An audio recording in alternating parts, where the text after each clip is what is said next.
7 fraksi DPRD Jakarta mengolok-olok warga, ditulis oleh Panjat hadisiwar.com. Halo, selamat menyaksikan informasi dari channel Tanda Seru. Gubernur DKI Jakarta Anies Baswedan akan mengakhiri jabatannya Oktober 2022 nanti. Artinya hanya setahun 2 bulan lagi dia di balai kota. Apa dan bagaimana selanjutnya, itu urusan nanti saja. Namun selama 4 tahun sulit bagi kita melihat apa sebenarnya yang telah dikerjakan oleh Anies. Mungkin saja dia melakukan beberapa, tetapi langsung tenggelam di antara lautan karya-karya spektakuler di era pendahulunya. Salah satu contoh saja Simpang Susun Semanggi yang dibikin Ahok jelas tidak sepadan dengan monumen batu-batu gabion buatan Anies, atau upaya Ahok menjaga agar tidak serupiah pun uang rakyat DKI yang terbuang percuma sangat jomplang dibanding Anies yang terkesan tidak peduli soal keuangan. Salah satu contoh, beli lem Aibon harus anggarkan 75 miliar rupiah, dan banyak lagi kasus-kasus keuangan lain. Belum lagi bicara soal janji-janji kampanye 2017 yang nyaris tidak ada satupun terrealisasi. Janji membangun rumah murah DP 0 rupiah bagi masyarakat berpenghasilan rendah hanya membuat rakyat jelata gigit jari. Bayangkan jika ternyata rumah murah yang dimaksud itu hanya bisa didapatkan warga yang punya pendapatan 4 sampai dengan 7 juta ke atas. Penulis sendiri di musim kampanye dulu tertegun dan takjub oleh salah satu janji pasangan Anies Sandi untuk mencetak ribuan wirausahawan muda, bahkan modalnya pun disediakan.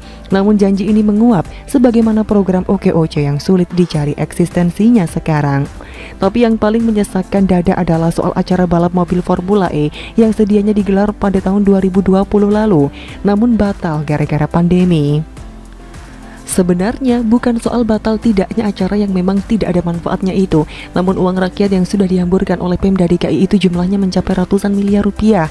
Sejak dulu rakyat sudah bersuara agar uang untuk Formula E itu ditarik saja kembali, sebab uangnya memang sangat urgent di masa pandemi ini untuk membantu masyarakat yang kesulitan di masa pandemi.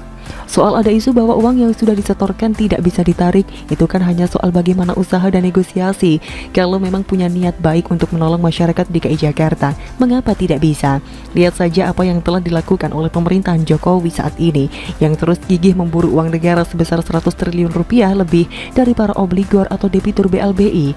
Untuk itu Jokowi membentuk Satgas BLBI. Adalah lebih sulit tugas Satgas BLBI ini dibandingkan menarik kembali uang yang sudah disetorkan Anies ke penyelenggara Formula E. Masalahnya, Anies punya nyali atau punya niat enggak? Demi rakyat, mestinya harus siap menghadapi apapun resikonya. Tapi sepertinya Anies dan jajarannya tidak ingin menarik uang ini. Namun sebaliknya, agar balap-balapan yang tidak bermanfaat ini digelar pada 2022, maka sangat tepat sekali upaya wakil rakyat di fraksi PSI dan PDIP untuk meminta penjelasan Anies soal Formula E ini pada masa yang tidak tepat pula. PSI yang meski punya 8 kader di Kebon Sereh nyaring menyuarakan aspirasi masyarakat DKI Jakarta soal dibatalkannya acara balapan mobil listrik ini. Fraksi ini ingin menggunakan hak interpelasi, meminta penjelasan eksekutif soal urgensi Formula E, dan tentu saja menyangkut nasib miliaran rupiah uang masyarakat Jakarta. Belakangan, PDIP pun turut tergabung bersama seluruh 25 anggotanya di Kebon Sereh untuk menggulirkan hak interpelasi terhadap Anies Baswedan. Sikap politik yang diambil kedua parpol ini, PSI dan PDIP, sangat tepat dan sangat relevan dengan kebutuhan masyarakat DKI saat ini.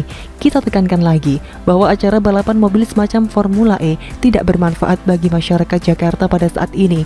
Gerakan yang paling diperlukan adalah aktivitas menanggulangi pandemi yang belum pasti berakhir pada 2022 nanti. Atau salah-salah malah menimbulkan problem baru pula jika terjadi kerumunan.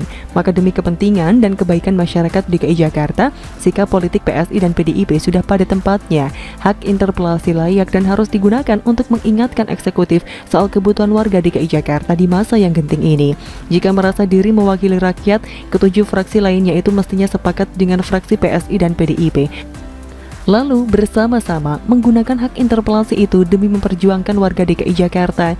Namun sungguh tidak disangka jika 7 fraksi lainnya, yakni Nasdem, Golkar, Gerindra, PKS, PAN, PKB, P3, dan Demokrat menolak penggunaan hak interpelasi soal Formula E ini. Yang lebih menyakitkan hati rakyat adalah keputusan dan kesepakatan menolak hak interpelasi terkait program balap Formula E ini diambil ketika pimpinan fraksi-fraksi itu kenyang usai dijamu makan malam oleh Gubernur DKI Jakarta pada Kamis 26 Agustus. Bahwa para politikus itu menghadiri undangan makan malam pemerintah kota yang selama ini terkenal ugal-ugalan menghamburkan uang rakyat, itu saja sudah sangat tidak etis dan melukai hati masyarakat DKI Jakarta. Etisnya, dalam situasi saat ini di mana gubernur sedang disorot kinerjanya dan bahkan diancam interpelasi, oknum-oknum politikus itu mestinya menjaga jarak dengan gubernur. Terlepas dari soal si politikus itu mendukung segala sepak terjang dan perilaku gubernur, namun ketika ada sebagian rekannya yang ingin mengajukan interpelasi, etika dan moralitas harus ditunjukkan dengan cara menjaga jarak dari gubernur. Tapi ketika para politikus itu malah datang menghadiri undangan makan malam, berpose bersama sambil memainkan bentuk jari-jari segala macam, hal itu sangat menyakitkan hati rakyat, terlebih lagi dengan gagah dan tanpa beban memaklumkan menolak penggunaan hak interpelasi. Mual rasanya menyaksikan foto bersama itu. Apalagi ada wajah mirip mantan koruptor di sana. Sungguh tak tahu malu. Dengan perilaku semacam itu, ada kesan para oknum itu sengaja ingin mengolok-olok rakyat. Bagaimana menurut Anda?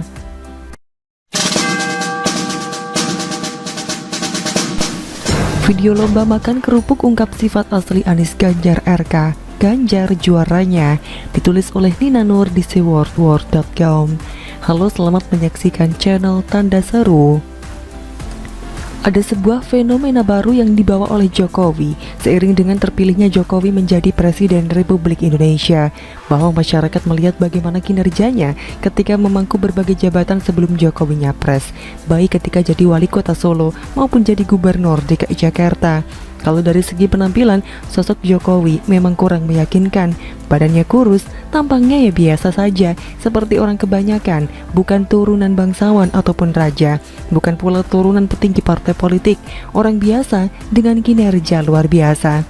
Sebelumnya, bisa jadi publik menjatuhkan pilihan karena melihat kegagahan orang itu saja dengan latar belakang militer. Wah, pasti orang ini kuat dan tangguh, cocok jadi presiden. Tapi nyatanya identik dengan warisan proyek mangkrak dan kader partai yang korup. Nah, terpilihnya Jokowi tidak seperti itu. Kemenangan Jokowi menciptakan pola baru bagi masyarakat pemilih ketika memutuskan pilihannya, yakni berdasarkan kenyataan kinerja nyata yang sudah dilakukan selama menjadi pemimpin daerah. Ini pula yang menjadikan berbagai nama para pemimpin daerah menjadi unggulan capres buat 2024, seperti Anies Baswedan, Ganjar Pranowo, dan Ridwan Kamil atau RK. Ketiga nama tersebut hampir selalu ada di setiap survei elektabilitas capres 2024. Yang sudah ketahuan berambisi maunya sejak dulu adalah Anies. Walaupun Anies sendiri masih malu-malu mengakuinya, namun para pendukung serta buzzernya sudah sangat terang-terangan menyebut Anies sebagai gubernur rasa presiden. Sementara Ganjar sendiri juga tidak pernah mau membahas soal pencapresan, selalu membantah. Walaupun sempat ramai diberitakan media adanya kisruh di internal PDIP terkait urusan capres, maraknya baliho Puan Maharani di berbagai daerah pun dikaitkan dengan soal pencapresan Ganjar. Bahkan soal Gibran, anak Presiden Jokowi, memasang foto Ganjar di profil medsosnya pun dikaitkan dengan dukungan Presiden Jokowi terhadap pencapresan Ganjar. Sementara itu, apa yang dikatakan Ganjar soal ramainya para relawan se-Indonesia mendeklarasikan dukungan mereka terhadap majunya Ganjar nyapres? Cukup dengan 3 kata, aku ngurus COVID, ujar Ganjar menjawab pertanyaan awak media. Beda lagi dengan Ridwan Kamil, dia lebih belak-belakan soal maju capres 2024 kepada media. Ridwan Kamil menyatakan jika nanti ada takdirnya, maka dia akan mengikuti takdir itu, karena dia sudah punya pengalaman di pemilihan wali kota dan gubernur. Ridwan Kamil bahkan sudah menyatakan dirinya bisa saja nanti berpasangan dengan Anies maupun Ganjar. Keduanya punya kemungkinan 50-50. Semuanya memang masih tergantung dari kesediaan partai politik untuk mengusung mereka. Tentunya, partai politik punya pertimbangan yang logis ketika hendak mengusung capres. Tentunya pemilihan capres terbaik dilihat dari prestasi dan kerja nyata yang telah dicapai. Seperti halnya ketika Jokowi dipilih untuk diusung jadi capres sampai 2 kali.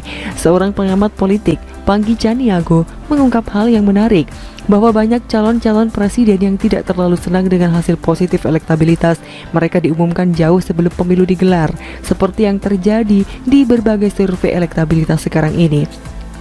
Menurut Panggi, sebabnya adalah hal itu bisa saja jadi blunder atau bunuh diri, karena bisa terlalu cepat dimatikan oleh lawan politiknya.